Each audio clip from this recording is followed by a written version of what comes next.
जिम्मेदारी वो चीज़ है जो दी नहीं जाती, ली जाती है। मैं विमल कौशिक आपका अपने चैनल मोटिवेशन विद विमल कौशिक में स्वागत करता हूँ। यदि आप चैनल पर नए हैं तो जल्दी से चैनल को सब्सक्राइब कर लें, जिससे मेरी आने वाली वीडियोज़ आप तक पहुँचती रहें। ये हम सभी जानते हैं कि दूसरों की हेल्प लेने में कोई बुराई नहीं है, लेकिन अपना काम दूसरों पर टालना भी ठीक नहीं है। अपने काम की रिस्पॉन्सिबिलिटी खुद लेना बेहद ज़रूरी है। इसे इस कहानी से समझते हैं।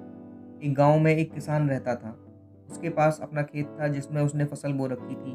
उसी खेत में एक चिड़िया ने अपना घोंसला बना रखा था और फिर उस चिड़िया ने 2 अंडे भी दिए। कुछ समय के बाद अंडों से बच्चे बाहर आ गए।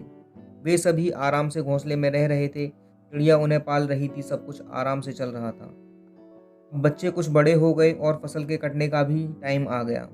सभी किसान अपने अपने खेत की फसल काट रहे थे। फसल काटने से उस चिड़िया और उसके बच्चों का अपने घोंसले को छोड़कर जाने का समय आ गया। एक दिन चिड़िया बाहर गई हुई थी और किसान खेत में आकर किसी से बात कर रहा था कि फसल पक चुकी है, कल कुछ मजदूर लाकर फसल कटवा देना। ये बात चिड़िया के बच्चों ने अपनी माँ को बताई।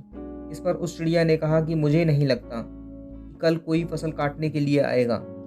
और हुआ भी ऐसा ही, फसल काटने के लिए कोई नहीं आया। अब 2-3 दिन के बाद किसान फिर से खेत में आया और बड़बड़ाने लगा, मैं खेत कटवाने के लिए बोलकर गया था, पर खेत काटने के लिए कोई नहीं आया। कल को मैं किसी और को भेजता हूँ खेत काटने के लिए। और ये बात उस चिड़िया के बच्चे सुन रहे थे। उन्होंने फिर से ये बात अपनी माँ को कही। इस पर चिड़िया ने कहा कि मुझे नहीं लगता कि कल भी खेत की कटाई होगी। और हुआ भी ऐसा ही, कोई नहीं आया। फिर अगले दिन शाम को किसान फिर आया और बड़बड़ाने लगा, मैं खेत काटने के लिए बोल कर आया था, परंतु कोई नहीं आया। कल को मैं खुद ही आता हूँ खेत काटने के लिए। फिर ये बात उस चिड़िया के बच्चों ने अपनी माँ से कही। इस पर चिड़िया ने कहा कि बच्चों, अब चलने का समय आ गया है।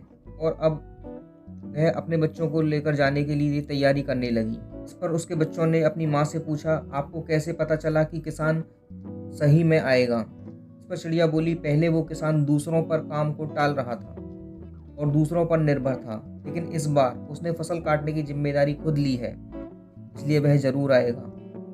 इसी प्रकार जब हम अपने काम दूसरों पर टालते हैं तो हमें उन पर निर्भर रहना पड़ता है, और जब खुद किसी काम की जिम्मेदारी लेते हैं तो काम कम समय में पूरा होता है। दूसरों की मदद लेने में कोई बुराई नहीं है, लेकिन उन पर निर्भर रहना ये ठीक बात नहीं है, क्योंकि जिम्मेदारी वो चीज़ है जो दी नहीं जाती, ली जाती है। Thanks for watching this video.